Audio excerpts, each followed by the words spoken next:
Clint Eastwood Jr. is an American actor, film director, producer, and composer.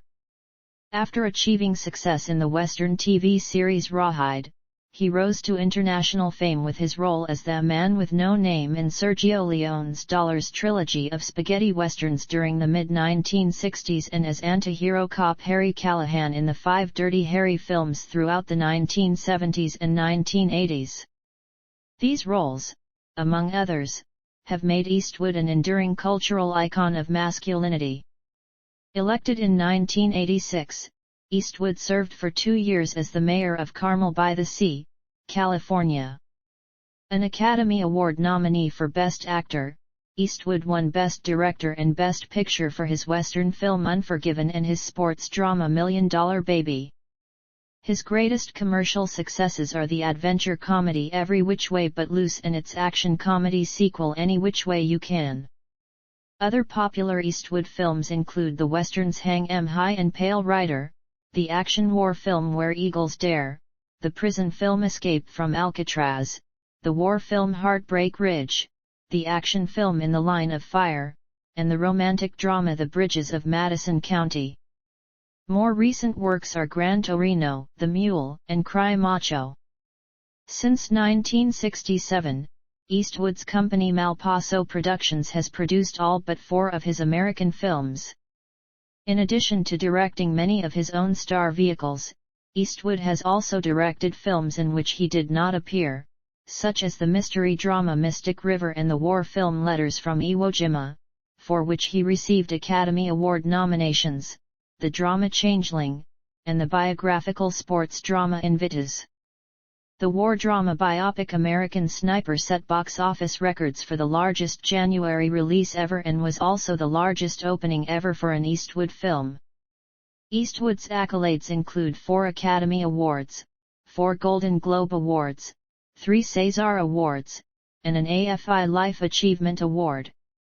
In 2000, he received the Italian Venice Film Festival's Golden Lion Award, honoring his lifetime achievements. Bestowed 2 of France's highest civilian honors, he received the Commander of the Ordre des Arts et des Lettres in 1994, and the Legion of Honor Medal in 2007. Early life. Eastwood was born on May 31, 1930, at St. Francis Memorial Hospital in San Francisco, California, to Ruth and Clinton Eastwood.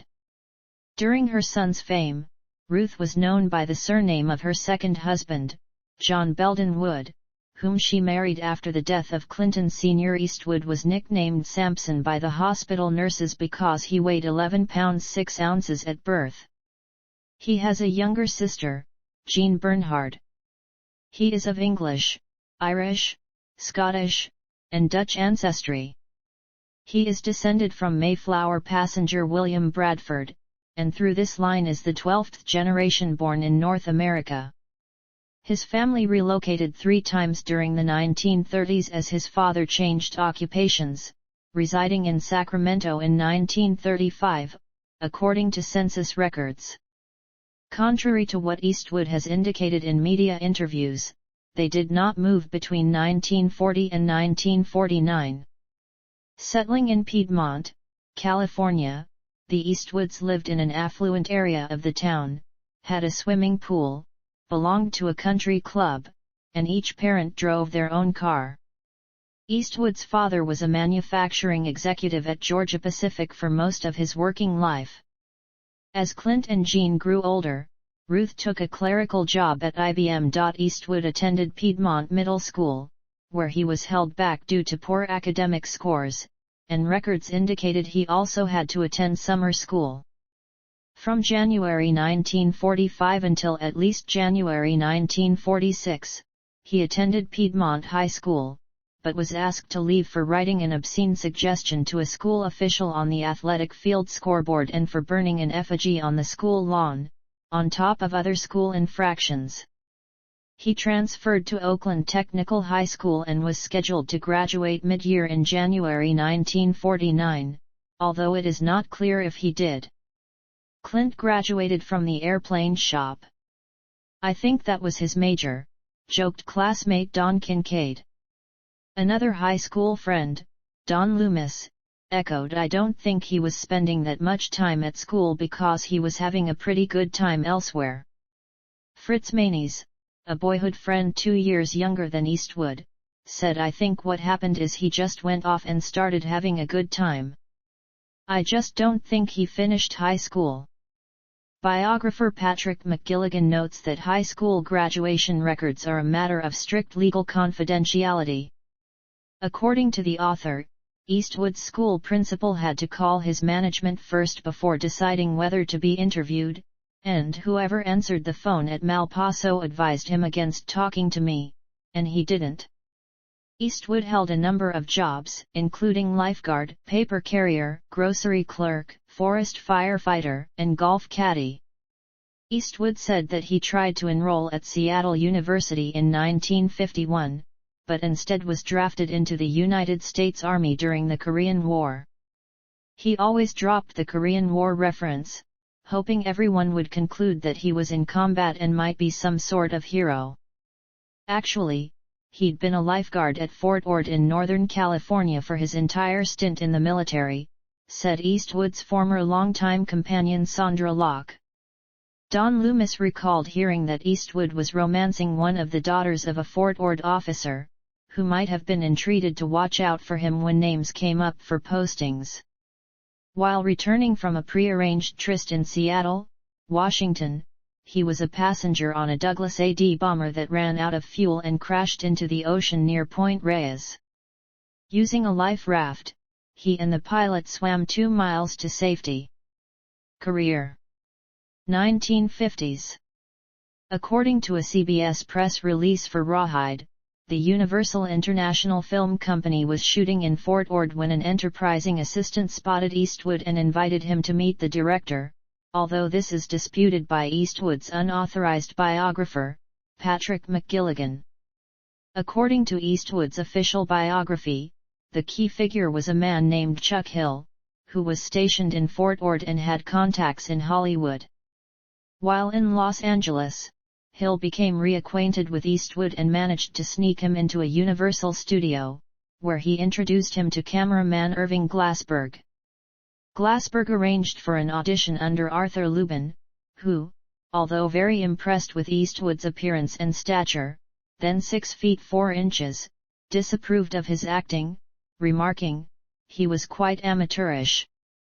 He didn't know which way to turn or which way to go or do anything. Lubin suggested that he attend drama classes and arranged for Eastwood's initial contract in April 1954, at $100 per week. After signing, Eastwood was initially criticized for his stiff manner and delivering his lines through his teeth, a lifelong trademark. In May 1954, Eastwood made his first real audition for 6 Bridges to Cross but was rejected by Joseph Pevney. After many unsuccessful auditions, he was eventually given a minor role by director Jack Arnold in Revenge of the Creature, a sequel to the recently released Creature from the Black Lagoon.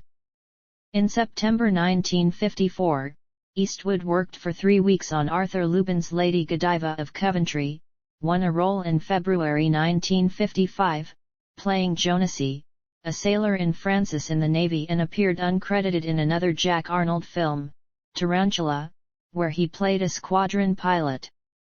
In May 1955, Eastwood put 4 hours work into the film Never Say Goodbye and had a minor uncredited role as a ranch hand in August 1955 with Lawman, also known as Star in the Dust. Universal presented him with his first television role on July 2, 1955, on NBC's Allen in Movieland, which starred comedian Steve Allen, actor Tony Curtis and swing musician Benny Goodman. Although he continued to develop as an actor, Universal terminated his contract on October 23, 1955. Eastwood joined the Marsh Agency, and although Lubin landed him his biggest role to date in The First Traveling Saleslady and later hired him for Escapade in Japan, without a formal contract Eastwood was struggling. On his financial advisor Irving Leonard's advice, he switched to the Q-Minolinic Agency in 1956 and Mitchell Gertz in 1957. He landed several small roles in 1956 as a temperamental army officer for a segment of ABC's Reader's Digest series, and as a motorcycle gang member on a highway patrol episode. In 1957, Eastwood played a cadet in West Point series and a suicidal gold prospector on Death Valley Days. In 1958, he played a Navy lieutenant in a segment of Navy Log, and in early 1959 made a notable guest appearance as Red Hartigan on Maverick opposite James Garner as a cowardly villain intent on marrying a rich girl for money. Eastwood had a small part as an aviator in Lafayette Escadrille and played a major role as an ex-renegade of the Confederacy in Ambush at Cimarron Pass, a film Eastwood considers the low point of his career. In 1958, Eastwood was cast as Rowdy Yates for the CBS hour-long Western series Rawhide, the career breakthrough he had long sought. Eastwood was not especially happy with his character. Eastwood was almost 30. And Rowdy was too young and cloddish for his comfort. Filming began in Arizona in the summer of 1958. It took just 3 weeks for Rawhide to reach the top 20 in TV ratings, and although it never won an Emmy, it was a major success for several years, and peaked at number 6 in the ratings between October 1960 and April 1961. The Rawhide years were some of the most grueling of Eastwood's career, often filming 6 days a week for an average of 12 hours a day, but some directors still criticized him for not working hard enough. By late 1963, Rawhide was beginning to decline in the ratings and lacked freshness in the scripts. It was cancelled in the middle of the 1965-66 season. Eastwood made his first attempt at directing when he filmed several trailers for the show, but was unable to convince producers to let him direct an episode. In the show's first season, Eastwood earned $750 an episode. At the time of Rawhide's cancellation, he received $119,000 an episode as severance pay. 1960s. In late 1963, Eastwood's Rawhide CO star Eric Fleming rejected an offer to star in an Italian-made western called A Fistful of Dollars, filmed in a remote region of Spain by a relatively unknown director, Sergio Leone. Richard Harrison suggested Eastwood to Leone because Harrison knew Eastwood could play a cowboy convincingly. Eastwood thought the film would be an opportunity to escape from his Rawhide image. He signed a contract for $15,000 in wages for 11 weeks' work, with a bonus of a Mercedes automobile upon completion. Eastwood later said of the transition from a TV western to A Fistful of Dollars, "In Rawhide I did get awfully tired of playing the conventional white hat. The hero who kisses old ladies and dogs and was kind to everybody. I decided it was time to be an antihero." Eastwood was instrumental in creating the Man with No Name character's distinctive visual style and, although a non-smoker, Leone insisted Eastwood smoke cigars as an essential ingredient of the mask he was attempting to create for the character. A Fistful of Dollars proved a landmark in the development of spaghetti westerns, with Leone depicting a more lawless and desolate world than traditional westerns, and challenging American stereotypes of a western hero with a morally ambiguous antihero. The film's success made Eastwood a major star in Italy, and he was rehired to star in For a Few Dollars More, the second of the trilogy. Through the efforts of screenwriter Luciano Vincenzoni, the rights to For a Few Dollars More and the trilogy's final film, The Good, the Bad and the Ugly, were sold to United Artists for about $900,000. In January 1966, Eastwood met producer Dino De Laurentiis in New York City and agreed to star in a non-Western 5-part anthology production, The Witches, opposite De Laurentiis's wife, Silvana Mangano. Eastwood's 19-minute installment took only a few days to shoot, but his performance did not please critics. One wrote, "No other performance of his is quite so un-Clint-like." 2 months later Eastwood began work on The Good, the Bad, and the Ugly, again playing the mysterious man with no name. Lee Van Cleef returned as a ruthless fortune seeker, with Eli Wallach portraying the Mexican bandit Toco Ramirez. The storyline involved the search for a cache of Confederate gold buried in a cemetery. During the filming of a scene in which a bridge was blown up, Eastwood urged Wallach to retreat to a hilltop. "I know about these things," he said. "Stay as far away from special effects and explosives as you can." Minutes later, confusion among the crew over the word "via" resulted in a premature explosion that could have killed Wallach. "I wanted to play it with an economy of words and create this whole feeling through attitude and movement. It was just the kind of character I had envisioned for a long time, keep to the mystery and allude to what happened in the past. It came about after the frustration of doing Rawhide for so long. I felt the less he said, the stronger he became and the more he grew in the imagination of the audience." The Dollars trilogy was not released in the United States until 1967, when A Fistful of Dollars opened on January 18, followed by For a Few Dollars More on May 10, and The Good, the Bad, and the Ugly on December 29. All three were commercially successful, particularly The Good, the Bad, and the Ugly, which eventually earned $8 million in rental earnings and turned Eastwood into a major film star, being ranked for the first time on Quigley's Top 10 Money-Making Stars poll in 1968, in fifth place.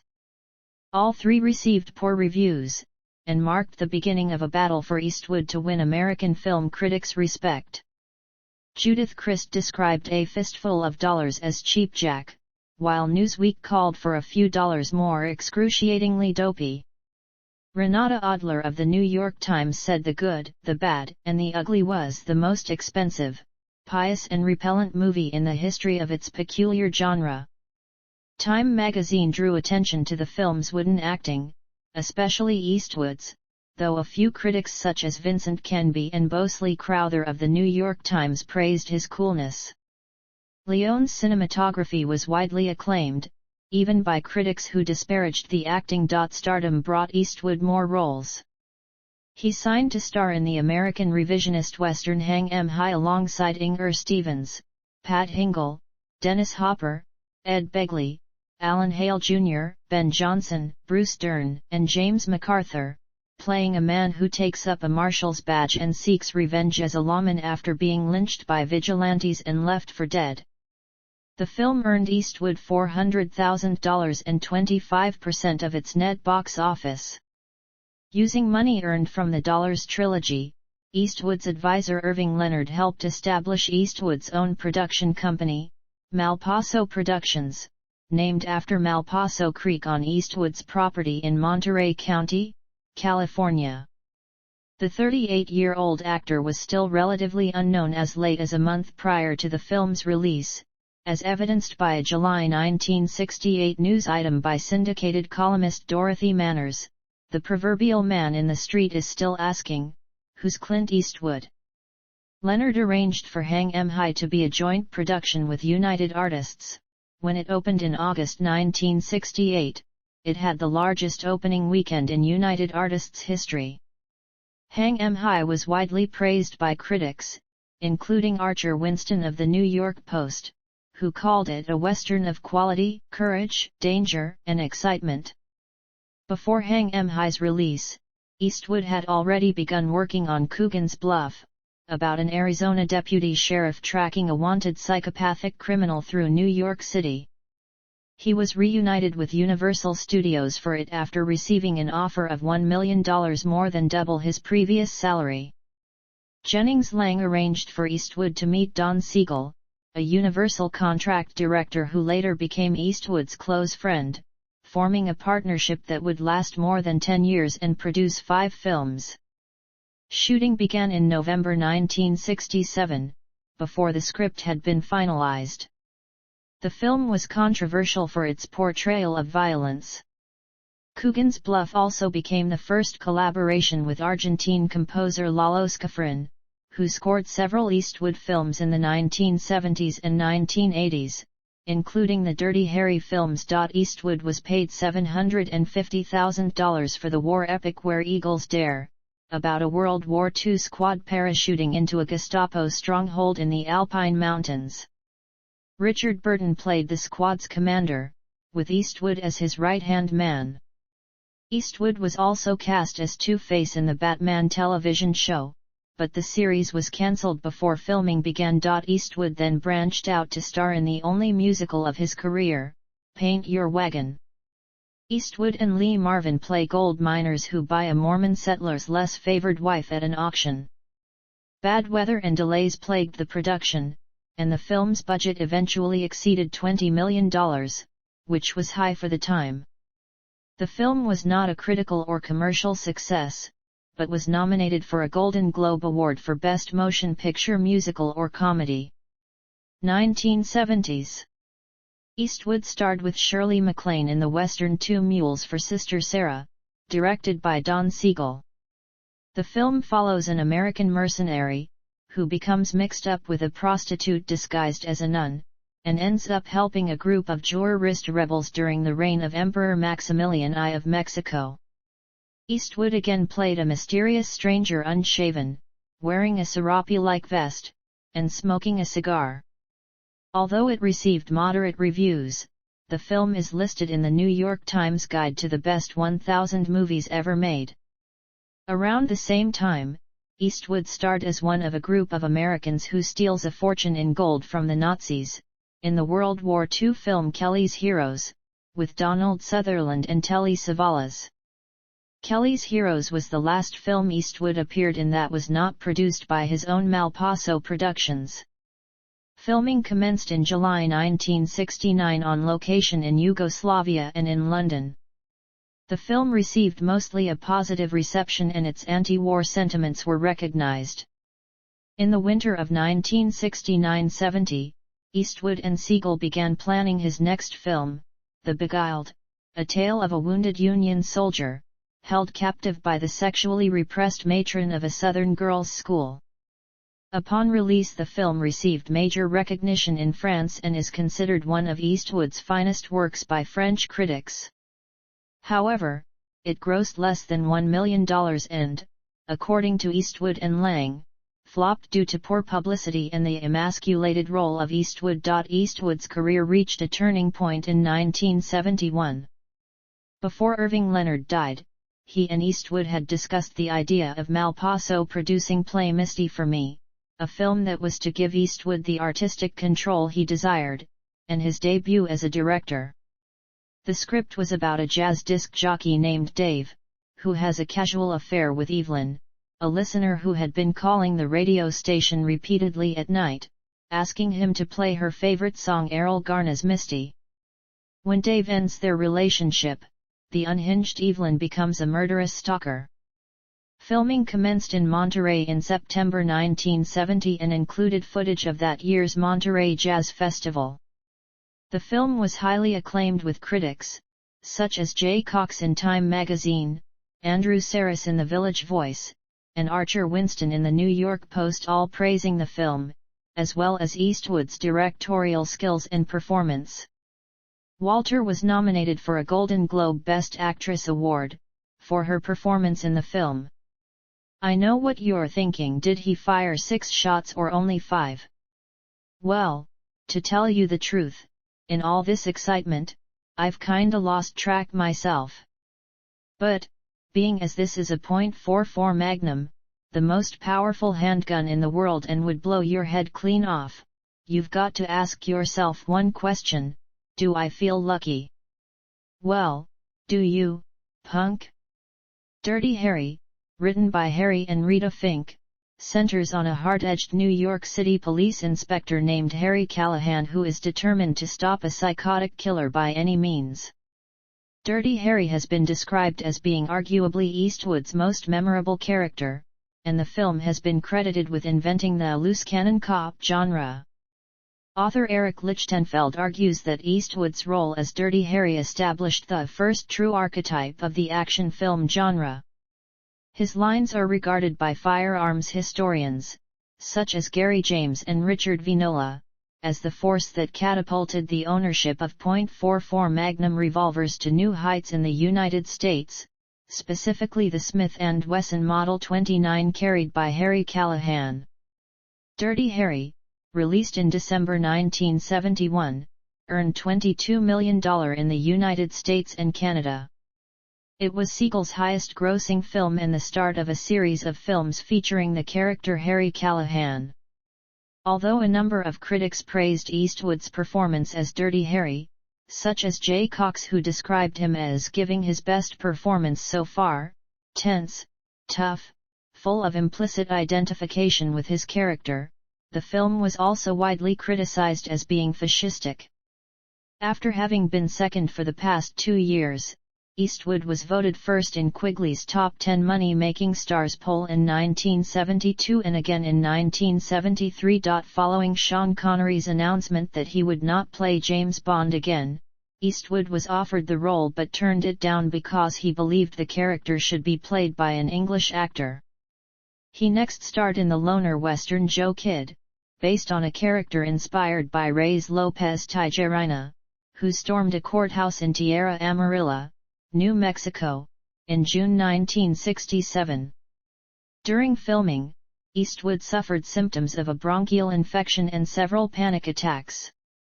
Joe Kidd received a mixed reception, with Roger Greenspun of the New York Times writing that it was unremarkable, with foolish symbolism and sloppy editing, although he praised Eastwood's performance. Eastwood's first Western as director was High Plains Drifter, in which he also starred. The film had a moral and supernatural theme, later emulated in Pale Rider. The plot follows a mysterious stranger who arrives in a brooding western town where the people hire him to protect them against 3 soon-to-be-released felons. There remains confusion during the film as to whether the stranger is the brother of the deputy, whom the felons lynched and murdered, or his ghost. Holes in the plot were filled with black humor and allegory, influenced by Leone.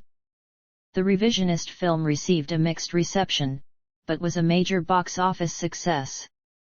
A number of critics thought Eastwood's directing was as derivative as it was expressive, with Arthur Knight of the Saturday Review remarking that Eastwood had absorbed the approaches of Siegel and Leone and fused them with his own paranoid vision of society. John Wayne, who had declined a role in the film, sent a letter to Eastwood soon after the film's release in which he complained that the townspeople did not represent the true spirit of the American pioneer, the spirit that made America great. Eastwood next turned his attention towards Breezy, a film about love blossoming between a middle-aged man and a teenage girl.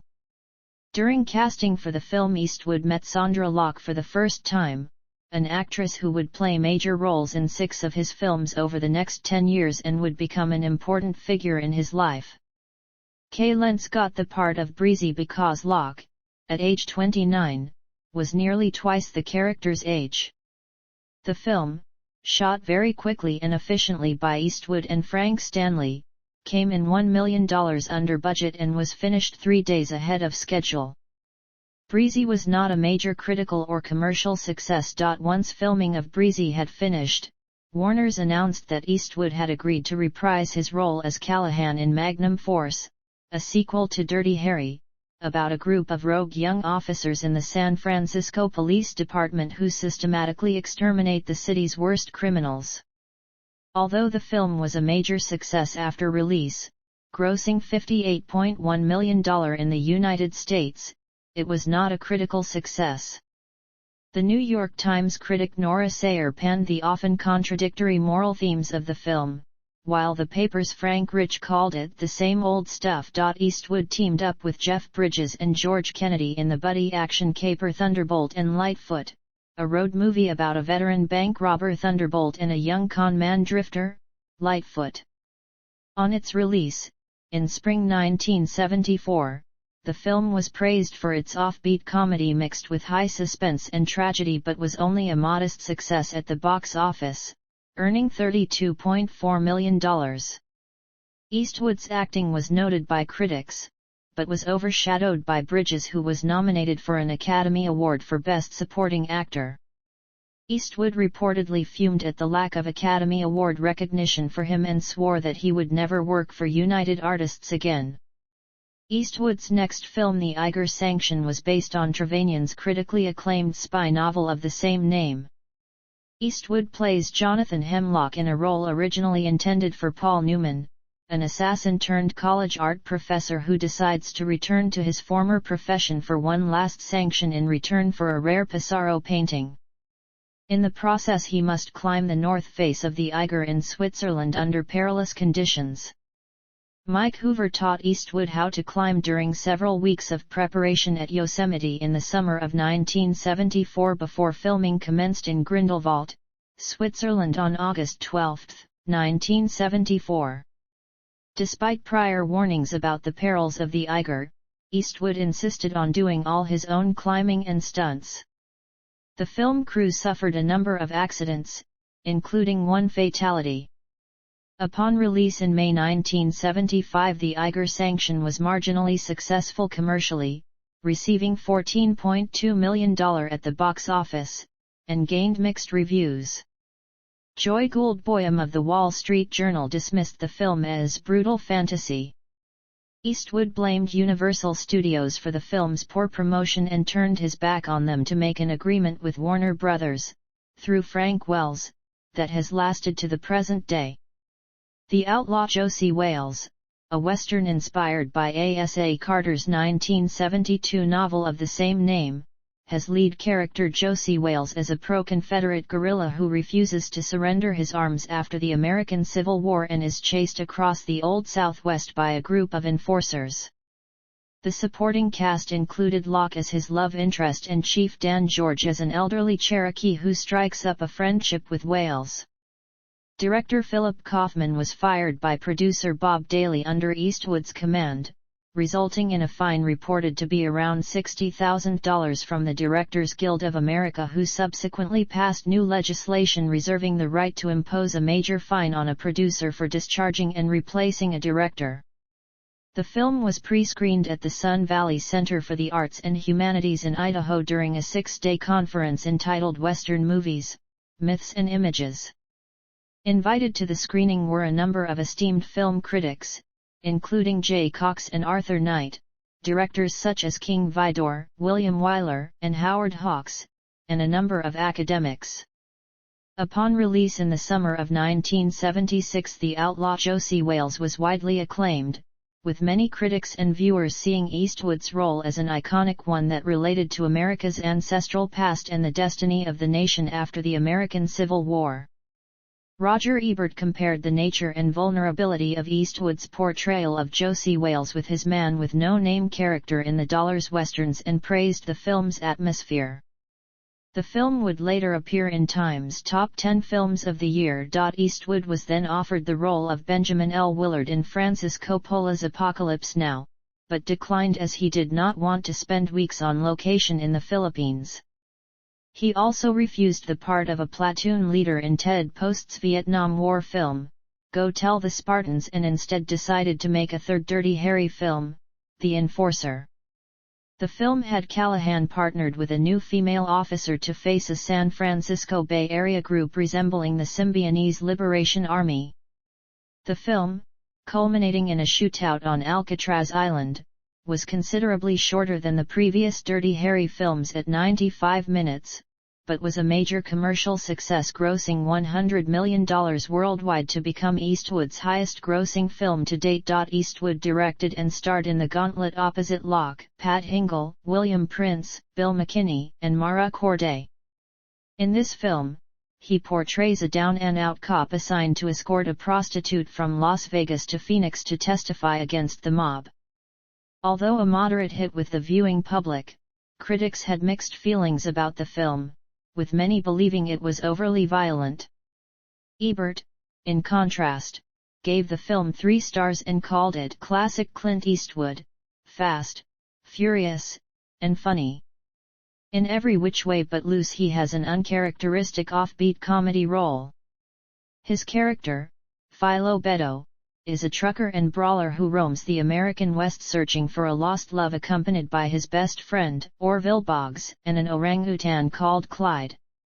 The film proved surprisingly successful upon its release and became Eastwood's most commercially successful film up to that time.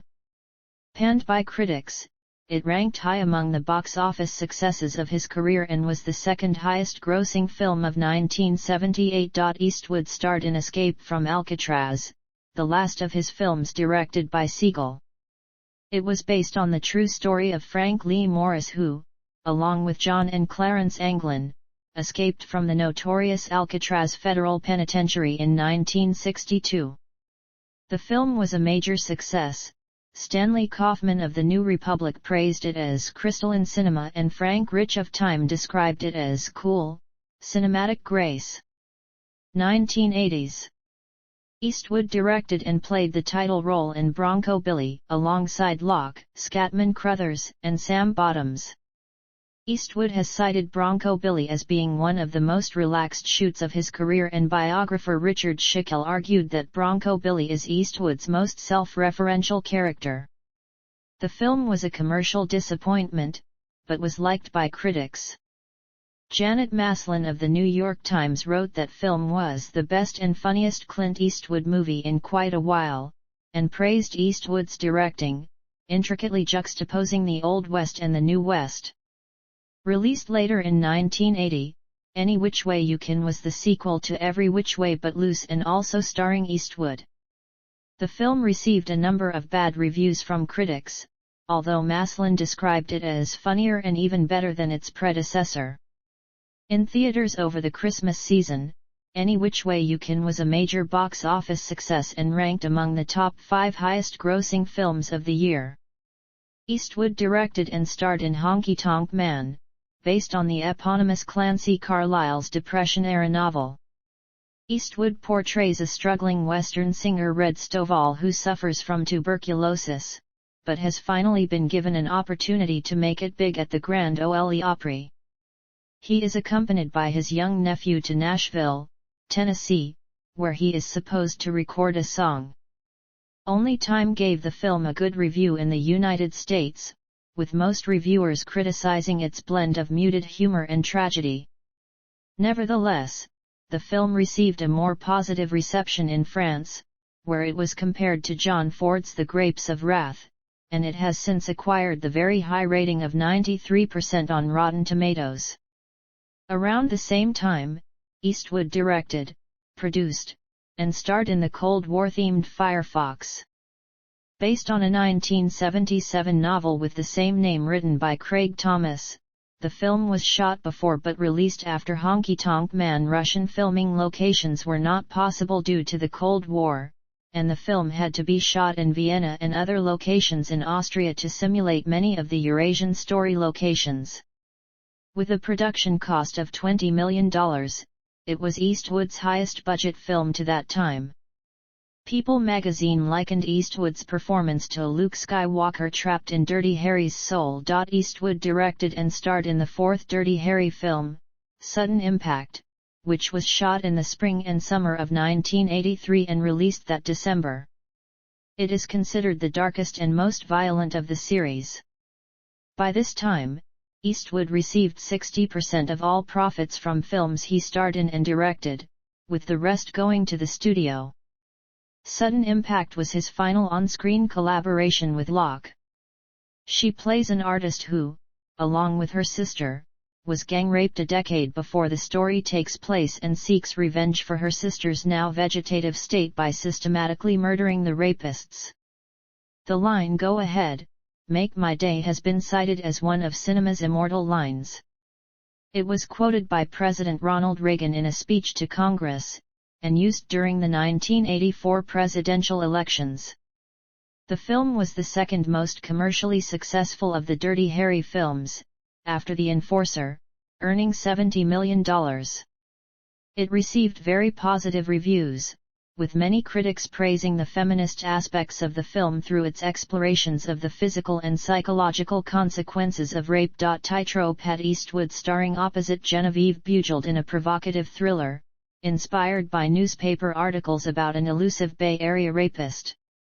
Set in New Orleans to avoid confusion with the Dirty Harry films, Eastwood played a divorced cop drawn into his target's tortured psychology and fascination for sadomasochism.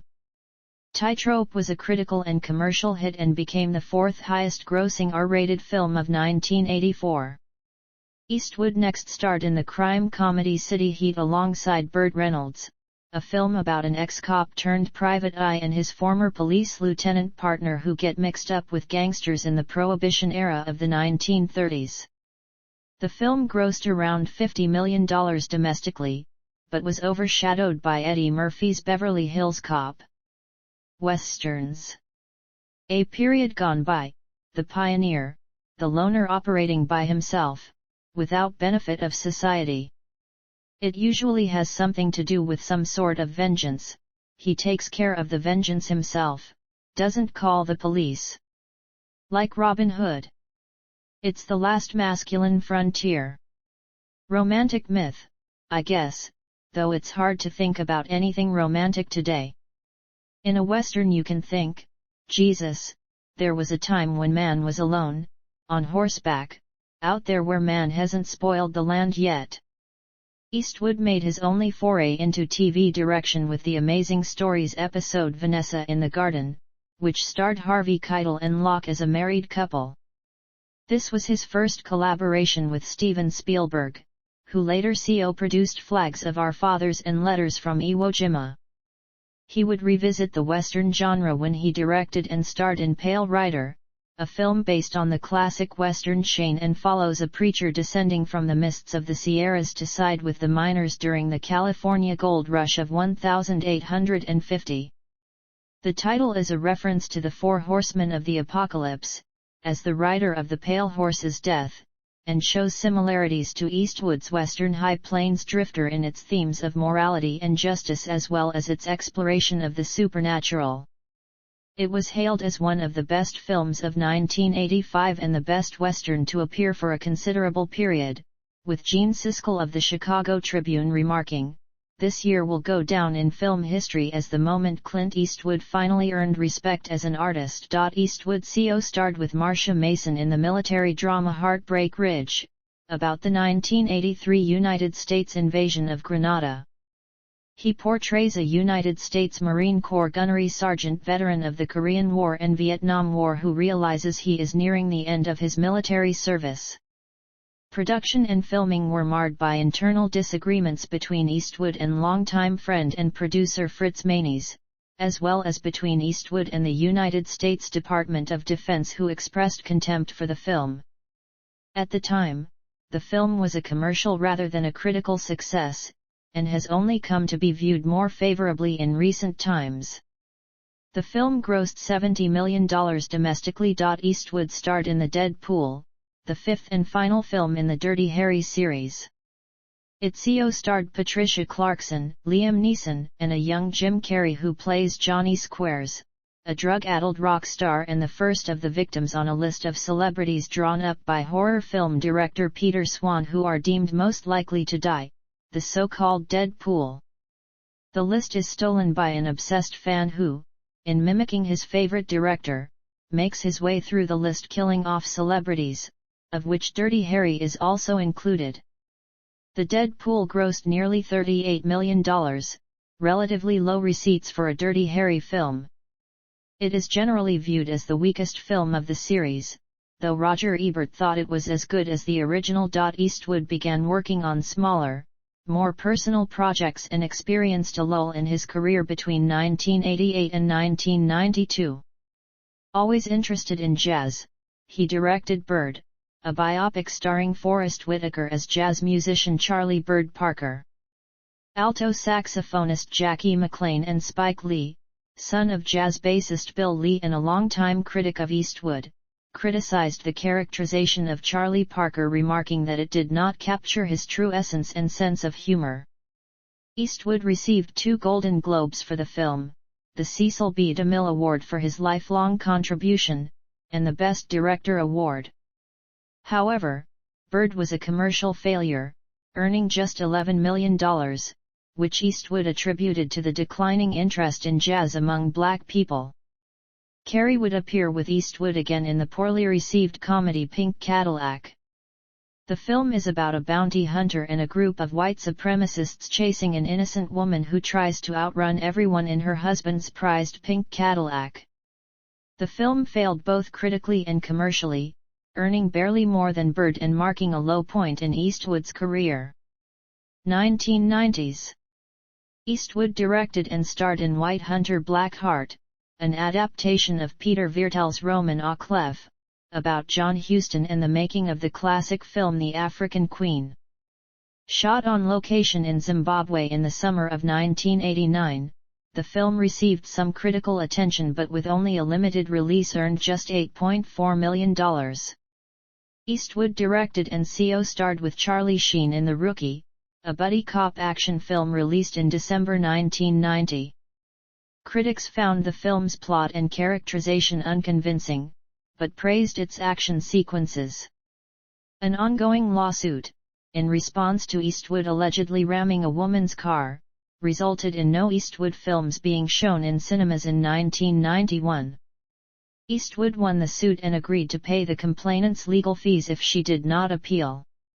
If possible, he looks even taller, leaner, and more mysteriously possessed than he did in Sergio Leone's seminal Fistful of Dollars a quarter of a century ago. The years haven't softened him. They have given him the presence of some fierce force of nature, which may be why the landscapes of the mythic, late 19th century West become him, never more so than in his new Unforgiven. This is his richest, most satisfying performance since the underrated, politically lunatic Heartbreak Ridge. There's no one like him. Eastwood revisited the Western genre in Unforgiven, a film which he directed and starred in as an aging ex-gunfighter long past his prime. Scripts existed for the film as early as 1976 under titles such as The Cut-Whore Killings and The William Money Killings, but Eastwood delayed the project because he wanted to wait until he was old enough to play his character and to savor it as the last of his Western films.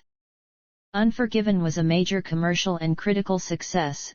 Jack Methus of the Los Angeles Times described it as the finest classical Western to come along since perhaps John Ford's 1956 The Searchers. The film was nominated for 9 Academy Awards, and won 4, including Best Picture and Best Director for Eastwood. In June 2008, Unforgiven was ranked as the 4th best American Western, behind Shane, High Noon, and The Searchers in the American Film Institute's AFI's 10 Top 10 list. Eastwood played Frank Horrigan in the Secret Service thriller In the Line of Fire, directed by Wolfgang Peterson and co-starring John Malkovich and Rene Russo. Horrigan is a guilt-ridden Secret Service agent haunted by his failure to save John F. Kennedy's life. The film was among the top 10 box office performers in that year, earning $102 million in the United States alone, and 25 years after he was first listed on Quigley's Top 10 Money-Making Stars poll, Eastwood was voted number 1 again. A few months after film wrapped, Eastwood directed and co-starred alongside Kevin Costner in A Perfect World. Set in the 1960s, Eastwood plays a Texas Ranger in pursuit of an escaped convict who hits the road with a young boy. Janet Maslin of The New York Times wrote that the film marked the highest point of Eastwood's directing career, and the film has since been cited as one of his most underrated directorial achievements. At the May 1994 Cannes Film Festival, Eastwood received France's Ordre des Arts et des Lettres Medal, and on March 27, 1995, he was awarded the Irving G. Tharelberg Memorial Award at the 67th Academy Awards. His next film appearance was in a cameo role as himself in the children's film Casper. He expanded his repertoire by playing opposite Meryl Streep in The Bridges of Madison County. Based on the novel by Robert James Waller, the film relates the story of Robert Kincaid, a photographer working for National Geographic who, while photographing historic covered bridges in Iowa, meets and has an affair with an Italian-born farm wife, Francesca. Despite the novel receiving unfavorable reviews, The Bridges of Madison County film was a commercial and critical success. Roger Ebert wrote, "Streep and Eastwood weave a spell, and it is based on that particular knowledge of love and self that comes with middle age." The film was nominated for a Golden Globe for Best Picture and won a César Award in France for Best Foreign Film. Streep was also nominated for an Academy Award and a Golden Globe. Eastwood directed and starred in the political thriller Absolute Power, alongside Gene Hackman. Eastwood played the role of a veteran thief who witnesses the Secret Service cover-up of a murder. The film received a mixed reception from critics. Later in 1997, Eastwood directed Midnight in the Garden of Good and Evil, based on the novel by John Berendt and starring John Cusack, Kevin Spacey, and Jude Law. The film met with a mixed critical response. The roles that Eastwood has played, and the films that he has directed, cannot be disentangled from the nature of the American culture of the last quarter century, its fantasies and its realities. Eastwood directed and starred in true crime. He plays Steve Everett, a journalist and recovering alcoholic, who has to cover the execution of murderer Frank Beecham. True Crime received a mixed reception, with Janet Maslin of the New York Times writing, "His direction is galvanized by a sense of second chances and tragic misunderstandings, and by contrasting a larger sense of justice with the peculiar minutiae of crime." Perhaps he goes a shade too far in the latter direction, though. The film was a box office failure, earning less than half its $55 million budget and was Eastwood's worst-performing film of the 1990s aside from White Hunter Black Heart, which had a limited release. 2000s.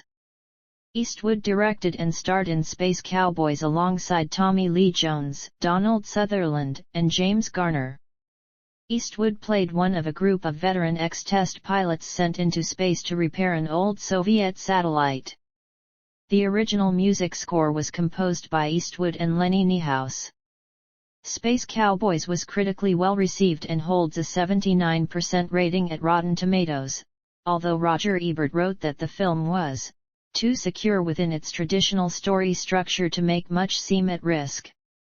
The film grossed more than $90 million in its United States release, more than Eastwood's two previous films combined. Eastwood played an ex-FBI agent chasing a sadistic killer in the thriller Blood Work, loosely based on the 1998 novel of the same name by Michael Connelly. The film was a commercial failure, grossing just $26.2 million on an estimated budget of $50 million and received mixed reviews, with Rotten Tomatoes describing it as well-made but marred by lethargic pacing. Eastwood directed and scored the crime drama Mystic River, a film dealing with themes of murder, vigilantism, and sexual abuse and starring Sean Penn, Kevin Bacon and Tim Robbins. The film was praised by critics and won 2 Academy Awards: Best Actor for Penn and Best Supporting Actor for Robbins, with Eastwood garnering nominations for Best Director and Best Picture. The film grossed $90 million domestically on a budget of $30 million. In 2003, Eastwood was named Best Director of the Year by the National Society of Film Critics. Clint is a true artist in every respect. Despite his years of being at the top of his game and the legendary movies he has made, he always made us feel comfortable and valued on the set, treating us as equals.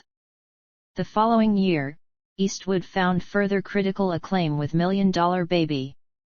The boxing drama won 4 Academy Awards for Best Picture, Best Director, Best Actress, and Best Supporting Actor. At age 74, Eastwood became the oldest of 18 directors to have directed 2 or more Best Picture winners. He also received a nomination for Best Actor, as well as a Grammy nomination for his score, and won a Golden Globe for Best Director, which was presented to him by daughter Catherine, who was Miss Golden Globe at the 2005 ceremony. A.O. Scott of the New York Times lauded the film as a masterpiece and the best film of the year. Eastwood directed 2 films about World War II's Battle of Iwo Jima, released in 2006. The first, Flags of Our Fathers, focused on the men who raised the American flag on top of Mount Suribachi and featured the film debut of Eastwood's son Scott. This was followed by Letters from Iwo Jima, which dealt with the tactics of the Japanese soldiers on the island and the letters they wrote home to family members. Letters from Iwo Jima was the first American film to depict a war issue completely from the view of an American enemy. Both films received praise from critics and garnered several nominations at the 79th Academy Awards, including Best Director, Best Picture, and Best Original Screenplay for Letters from Iwo Jima. At the 64th Golden Globe Awards, Eastwood received nominations for Best Director in both films. Letters from Iwo Jima won the award for Best Foreign Language Film. Eastwood next directed Changeling, based on a true story set in the late 1920s. Angelina Jolie stars as a woman reunited with her missing son only to realize he is an imposter. After its release at several film festivals, the film grossed over $110 million, the majority of which came from foreign markets. The film was highly acclaimed, with Damon Wise of Empire describing Changeling as flawless. Todd McCarthy of Variety magazine described it as emotionally powerful and stylistically sure-handed, and that the film's characters and social commentary were brought into the story with an almost breathtaking deliberation. For the film, Eastwood received nominations for Best Original Score at the 66th Golden Globe Awards, Best Direction at the 62nd British Academy Film Awards, and Director of the Year from the London Film Critics Circle. Eastwood ended a 4-year self-imposed acting hiatus by appearing in Gran Torino, which he also directed, produced, and partly scored with his son Kyle and Jamie Cullum. Biographer Mark Elliott called Eastwood's role an amalgam of The Man with No Name, Dirty Harry, and William Money, here aged and cynical but willing and able to fight on whenever the need arose. Gran Torino grossed almost $30 million during its opening weekend release in January 2009, the highest of his career as an actor or director. Gran Torino eventually grossed over $268 million in theaters worldwide, becoming the highest-grossing film of Eastwood's career so far. Eastwood's 30th directorial outing came with Invictus, a film based on the story of the South African team at the 1995 Rugby World Cup, with Morgan Freeman as Nelson Mandela, Matt Damon as rugby team captain Francois Pienaar, and Grant L. Roberts as Reuben Kruger. The film was met with generally positive reviews. Roger Ebert gave it 3.5 stars and described it as a very good film, with moments evoking great emotion, while Variety's Todd McCarthy wrote, "Inspirational on the face of it, Clint Eastwood's film has a predictable trajectory, but every scene brims with surprising details that accumulate into a rich fabric of history, cultural impressions, and emotion." For the film, Eastwood was nominated for Best Director at the 67th Golden Globe Awards. 2010s. In the Eastwood-directed Hereafter, he again worked with Matt Damon, who portrayed a psychic. The film had its world premiere on September 12, 2010, at the 2010 Toronto International Film Festival and had a limited release later in October. Hereafter received mixed reviews from critics, with the consensus at Rotten Tomatoes being, despite a thought-provoking premise and Clint Eastwood's typical flair as director, Hereafter fails to generate much compelling drama, straddling the line between poignant sentimentality and hokey tedium. Around the same time, Eastwood served as executive producer for a Turner Classic Movies documentary about jazz pianist Dave Brubeck, in his own sweet way, to commemorate Brubeck's 90th birthday. Eastwood directed J. Edgar, a biopic of FBI Director J. Edgar Hoover, with Leonardo DiCaprio in the title role. The film received mixed reviews, although DiCaprio's performance as Hoover was widely praised. Roger Ebert wrote that the film is fascinating, masterful, and praised DiCaprio's performance.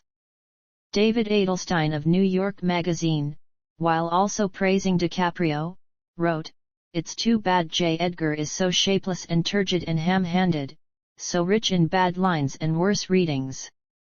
Eastwood starred in the baseball drama Trouble with the Curve, as a veteran baseball scout who travels with his daughter for a final scouting trip. Robert Lawrence, who worked with Eastwood as an assistant director on several films, directed the film. "Everybody wonders why I continue working at this stage. I keep working because there's always new stories. And as long as people want me to tell them, I'll be there doing them. During Super Bowl XLVI, Eastwood narrated a halftime advertisement for Chrysler titled Halftime in America. The advertisement was criticized by several U.S. Republicans, who claimed it implied that President Barack Obama deserved a second term. In response to the criticism, Eastwood stated, "I am certainly not politically affiliated with Mr. Obama. It was meant to be a message about job growth and the spirit of America." Eastwood next directed Jersey Boys, a musical biography based on the Tony Award-winning musical. The film told the story of the musical group The Four Seasons. Eastwood directed American Sniper, a film adaptation of Chris Kyle's eponymous memoir, following Steven Spielberg's departure from the project. The film was released on December 25, 2014. American Sniper grossed more than $350 million domestically and over $547 million globally, making it one of Eastwood's biggest movies commercially. His next film, Sully, starred Tom Hanks as Chesley Sullenberger, who successfully landed the U.S. Airways Flight 1549 on the Hudson River in an emergency landing, keeping all passengers on board alive. Released in the United States in September 2016, it became another commercial success for Eastwood, grossing over $238 million worldwide. He directed the biographical thriller The 1517 to Paris, which saw previously non-professional actors Spencer Stone, Anthony Sadler, and Alex Skarlatos playing themselves as they stopped the 2015 Thalys train attack. The film received a generally negative reception from critics, who were largely critical of the acting by the three leads. Eastwood next starred in and directed The Mule, which was released in December 2018.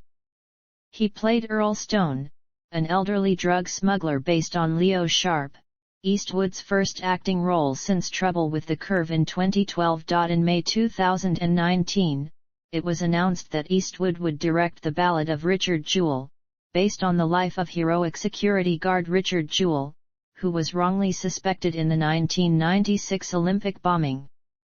Later retitled simply Richard Jewell, Eastwood directed and produced the film, through Warner Brothers, his 10th straight film with the company. Jonah Hill and Leonardo DiCaprio were originally set to star in the film in 2014, when it was to be directed by Paul Greengrass, but DiCaprio and Hill would ultimately serve only as producers on Eastwood's film. The film stars Paul Walter Hauser in the titular role, along with Sam Rockwell, Kathy Bates, Jon Hamm, and Olivia Wilde in supporting roles. Filming began on June 24, 2019, and Richard Jewell was released on December 13, 2019.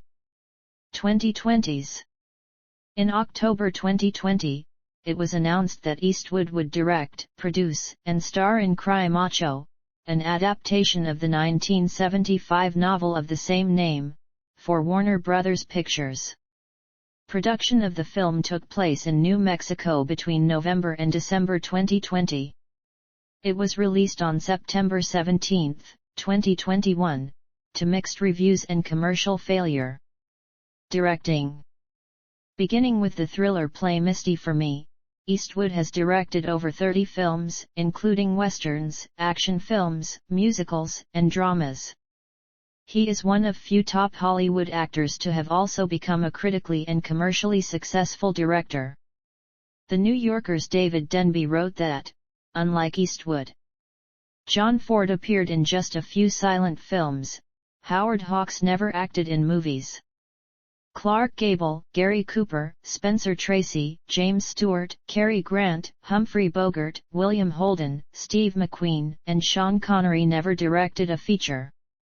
John Wayne directed only twice, and badly, ditto Burt Lancaster. Paul Newman, Jack Nicholson, Warren Beatty, Robert Redford, Robert De Niro, and Sean Penn have directed a few movies each, with mixed commercial and artistic success.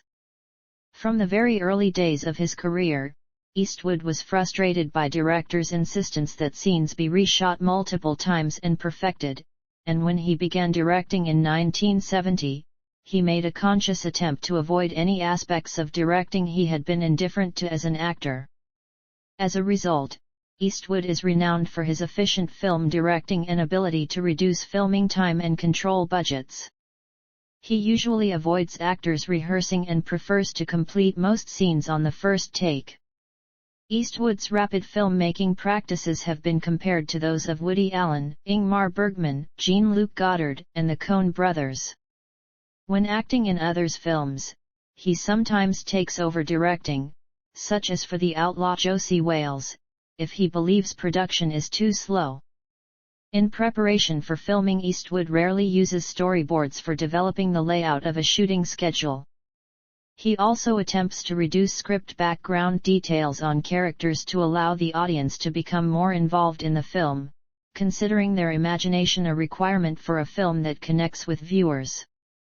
Eastwood has indicated that he lays out a film's plot to provide the audience with necessary details, but not so much that it insults their intelligence.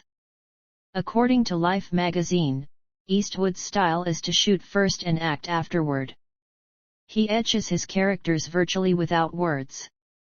He has developed the art of underplaying to the point that anyone around him who so much as flinches looks hamily histrionic. Interviewers Richard Thompson and Tim Hunter commented that Eastwood's films are superbly paced, unhurried, cool, and a strong sense of real time, regardless of the speed of the narrative, while Rick Gentry considers Eastwood's pacing unrushed and relaxed. Eastwood is fond of low-key lighting and backlighting to give his films a noirish feel. Eastwood's frequent exploration of ethical values has drawn the attention of scholars, who have explored Eastwood's work from ethical and theological perspectives, including his portrayal of justice, mercy, suicide, and the angel of death. Politics. Eastwood is a former Republican who has sometimes supported Democrats, and has long shown an interest in California politics. He is currently a registered Libertarian. He won election as the nonpartisan mayor of Carmel by the Sea, California, in April 1986. He earned $200 per month in that position, which he donated to the Carmel Youth Center. While in office, he helped to make ice cream legal to consume on city streets, added public restrooms to the public beach, and a city library annex building was built. He served for 2 years and declined to run for a second term. In 2001, Governor Gray Davis appointed him to the California State Park and Recreation Commission, where he led opposition to an extension of the toll 6-lane 16-mile extension of the California State Route 241 toll road through San Onofre State Beach. Eastwood endorsed Mitt Romney in the 2012 presidential election. He delivered a primetime address at the 2012 Republican National Convention, where he drew attention for a speech he delivered to an empty chair representing President Barack Obama, which he later regretted. On February 22, 2020, Eastwood announced that he would be endorsing Democrat Michael Bloomberg in the 2020 presidential election. Eastwood stated that he wishes that Trump would act in a more genteel way, without tweeting and calling people names. I would personally like for him to not bring himself to that level. Musical interests. Eastwood is an aficionado of jazz, particularly bebop, blues, country, and western and classical music. He dabbled in music early on by developing as a boogie-woogie pianist and had originally intended to pursue a career in music by studying for a music theory degree after graduating from high school. In late 1959, Eastwood produced the album Cowboy Favorites, released on the Cameo label, which included some classics such as Bob Wills's San Antonio Rose and Cole Porter's Don't Fence Me In. Despite his attempts to plug the album by going on a tour, it never reached the Billboard Hot 100. In 1963, Cameo producer K.A.L. Mann told him that he would never make it big as a singer. Nevertheless, during the off-season of filming Rawhide, Eastwood and Paul Brinegar, sometimes joined by Sheb Woolley, toured rodeos, state fairs, and festivals. In 1962, their act, entitled Amusement Business Cavalcade of Fairs, earned them as much as $15,000 a performance. Although he never made it as a major performing artist, he has passed on the influence to his son, Kyle, who is a professional jazz bassist and composer. An audiophile, Eastwood owns an extensive collection of LPs which he plays on a Rockport turntable. His favorite musicians include saxophonists Charlie Parker and Lester Young, pianists Thelonious Monk, Oscar Peterson, Dave Brubeck, and Fats Waller, and Delta bluesman Robert Johnson. Eastwood has his own Warner Brothers Records distributed imprint, Malpaso Records, as part of his deal with Warner Brothers.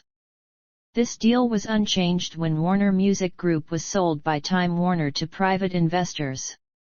Malpaso Records, which has released all of the scores of Eastwood's films from The Bridges of Madison County onward, has also released the album of a 1996 jazz concert he hosted, titled Eastwood After Hours Live at Carnegie Hall.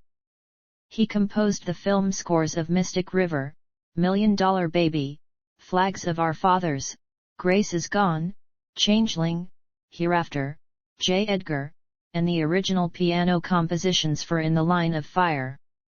He wrote and performed the song heard over the credits of Gran Torino, and also co-wrote Why Should I Care with Linda Thompson and Carol Bayer Sager, a song recorded in 1999 by Diana Krall. The music in Grace Is Gone received 2 Golden Globe nominations by the Hollywood Foreign Press Association for the 65th Golden Globe Awards. Eastwood was nominated for Best Original Score, while the song Grace Is Gone with music by Eastwood and lyrics by Carol Bayer Sager was nominated for Best Original Song. It won the Satellite Award for Best Song at the 12th Satellite Awards. Changeling was nominated for Best Score at the 14th Critics' Choice Awards, Best Original Score at the 66th Golden Globe Awards, and Best Music at the 35th Saturn Awards. On September 22, 2007, Eastwood was awarded an honorary Doctor of Music degree from the Berklee College of Music at the Monterey Jazz Festival, on which he serves as an active board member. Upon receiving the award, he gave a speech claiming, "It's one of the great honors I'll cherish in this lifetime." The scoring stage at Warner Brothers Studios, Burbank was renamed the Eastwood Scoring Stage in the 1990s. Personal life. Relationships and children. Twice divorced, Eastwood has had numerous casual and serious relationships of varying length and intensity over his life, many of which overlapped. He has 8 known children by 6 women, only half of whom were contemporaneously acknowledged. Eastwood refuses to confirm his exact number of offspring, and there have been wide discrepancies in the media regarding the number. He is closed to discussing his families with the media, stating, "They're vulnerable people. I can protect myself, but they can't." His biographer, Patrick McGilligan, has stated on camera that Eastwood's total number of children is unclear and that one was when he was still in high school. Eastwood's first marriage was to manufacturing secretary Margaret Neville Johnson in December 1953, having met her on a blind date the previous May. During the courtship, he had an affair that resulted in his daughter, Lori, who was adopted by Clyde and Helen Warren of Seattle.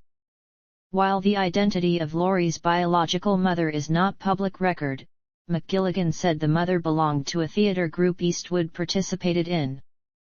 Eastwood continued having affairs while married to Johnson, including a 1959–1973 liaison with stuntwoman Roxanne Tunis that produced a daughter. Kimber. Johnson tolerated the open marriage with Eastwood, and eventually they had 2 children, Kyle and Allison. In 1975, Eastwood and married actress-director Sondra Locke began living together. She had been in a marriage of convenience since 1967 with Gordon Anderson, an unemployed homosexual. Locke claimed that Eastwood sang "She made me monogamous" to her and confided he had never been in love before. Eastwood finally divorced Johnson in 1984. Locke remained married to Anderson until her death in 2018. In an unpublicized affair, Eastwood sired two legally fatherless children, Scott and Catherine, with Jocelyn Reeves, a flight attendant. When Locke and Eastwood separated in 1989, Locke filed a palimony lawsuit and later sued for fraud, reaching a settlement in both cases. During the early to mid-1990s, Eastwood had a relationship with actress Frances Fisher that produced a daughter, Francesca. Eastwood was married for the second time in 1996 to news anchor Dina Ruiz, who gave birth to their daughter Morgan that same year. Ruiz and Eastwood's marriage lasted until 2014. Since 2014, Eastwood has been seen in company with restaurant hostess Christina Sandera, though several news outlets noted in 2015 that neither confirmed a romance. Previously, Eastwood's longtime manager professed to have no knowledge of his client's private life. Health and leisure activities. Eastwood has been a health and fitness fanatic since he was a teenager. During the production of Rawhide, Eastwood featured in magazines and journals, which often documented his health-conscious lifestyle. In an August 1959 edition of TV Guide, for example, Eastwood was photographed doing push-ups. He gave tips on fitness and nutrition, telling people to eat plenty of fruit and raw vegetables, to take vitamins, and to avoid sugar-loaded beverages, excessive alcohol, and overloading on carbohydrates. Eastwood's father's death from a heart attack at the age of 64 in 1970, described by Fritz Maynes as the only bad thing that ever happened to him in his life, came as a shock to Eastwood, since his grandfather had lived to be 92. It had a profound impact on his life. From then on he became more productive, working with greater speed and efficiency on set, and adopted an even more rigorous health regimen. Despite abstaining from hard liquor, he opened an Old English-inspired pub called the Hog's Breath Inn in Carmel by the Sea in 1971. Eastwood eventually sold the pub in 1999 and now owns the Mission Ranch Hotel and Restaurant, also located in Carmel by the Sea.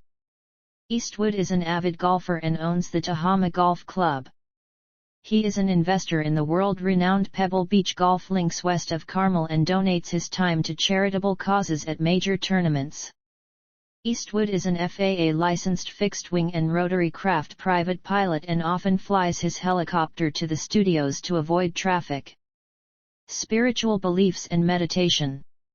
In 1973, Eastwood told the film critic Gene Siskel, "No, I don't believe in God."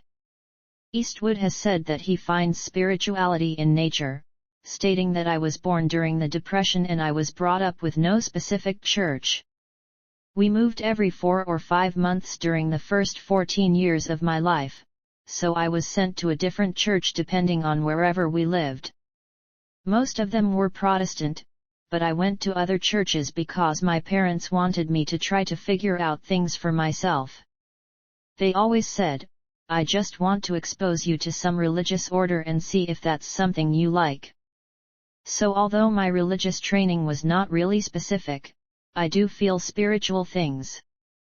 If I stand on the side of the Grand Canyon and look down, it moves me in some way.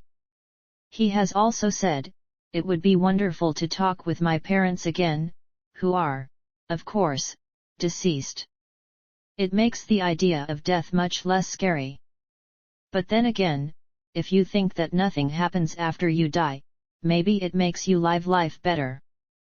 Maybe you're supposed to do the best you can by the gift you're given of life and that alone." In 1975, Eastwood publicly proclaimed his participation in transcendental meditation when he appeared on the Merv Griffin Show with Maharishi Mahesh Yogi, the founder of Transcendental Meditation. He has meditated every morning for years. Real estate interests.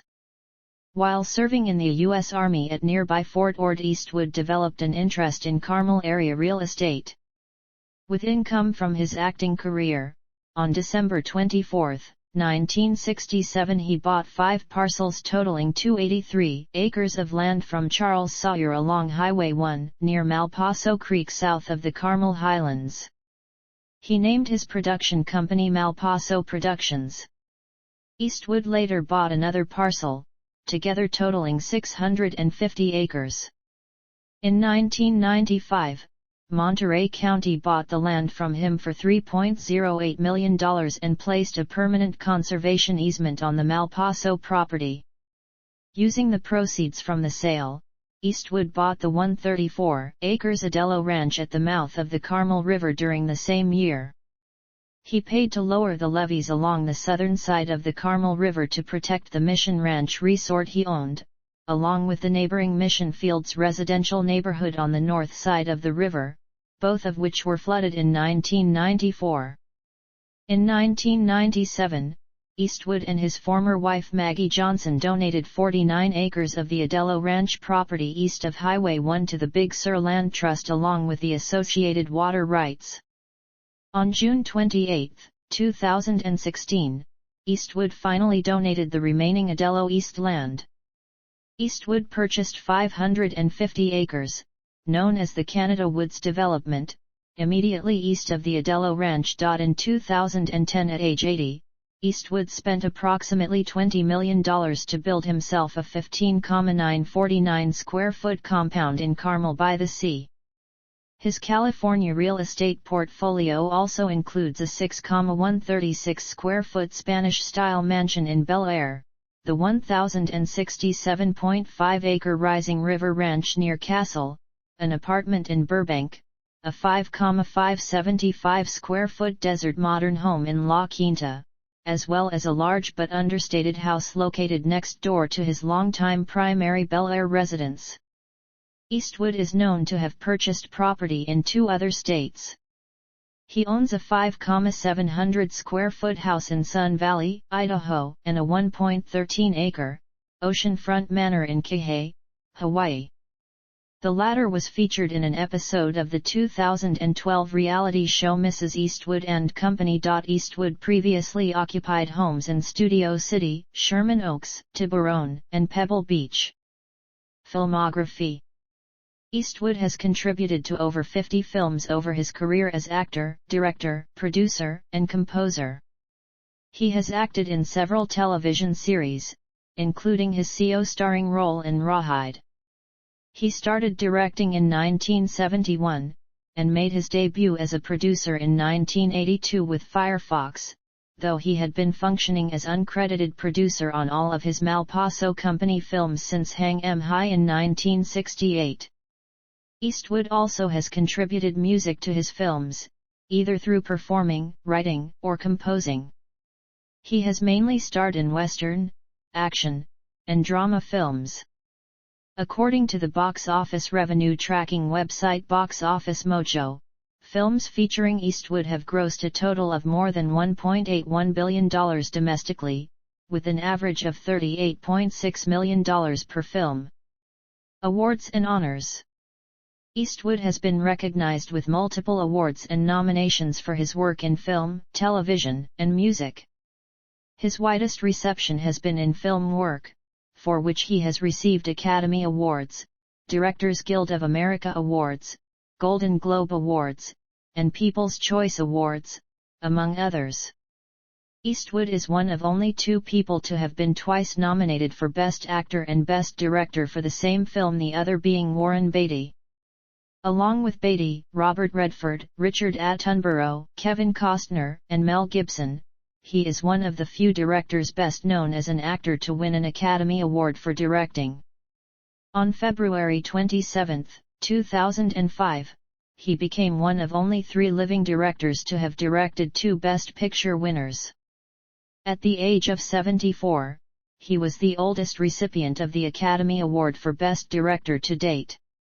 Eastwood has directed 5 actors in Academy Award-winning performances: Gene Hackman in Unforgiven, Tim Robbins and Sean Penn in Mystic River, and Morgan Freeman and Hilary Swank in $1 Million Baby. On August 22, 1984, Eastwood was honored at a ceremony at Grauman's Chinese Theatre to record his hand and footprints in cement. Eastwood received the AFI Life Achievement Award in 1996, and received an honorary degree from AFI in 2009. On December 6, 2006, California Governor Arnold Schwarzenegger and First Lady Maria Shriver inducted Eastwood into the California Hall of Fame located at the California Museum for History, Women, and the Arts. In early 2007, Eastwood was presented with the highest civilian distinction in France, Légion d'honneur, at a ceremony in Paris. French President Jacques Chirac told Eastwood that he embodied the best of Hollywood. In October 2009, he was honored by the Lumière Award during the first edition of the Lumière Film Festival in Lyon, France. This award honors his entire career and his major contribution to the seventh art. In February 2010, Eastwood was recognized by President Barack Obama with an Arts and Humanities Award. Obama described Eastwood's films as essays in individuality, hard truths, and the essence of what it means to be American. Eastwood has also been awarded at least 3 honorary degrees from universities and colleges, including an honorary degree from the University of the Pacific in 2006, an honorary Doctor of Humane Letters from the University of Southern California on May 27, 2007, and an honorary Doctor of Music degree from the Berklee College of Music at the Monterey Jazz Festival on September 22, 2007. On July 22, 2009, Eastwood was honored by Emperor Akihito of Japan with the Order of the Rising Sun, 3rd class, gold rays with neck ribbon for his contributions to the enhancement of Japan-United States relations. Eastwood won the Golden Pine Lifetime Achievement Award at the 2013 International Samobor Film Music Festival, along with Ryuichi Sakamoto and Gerald Fried. Notes.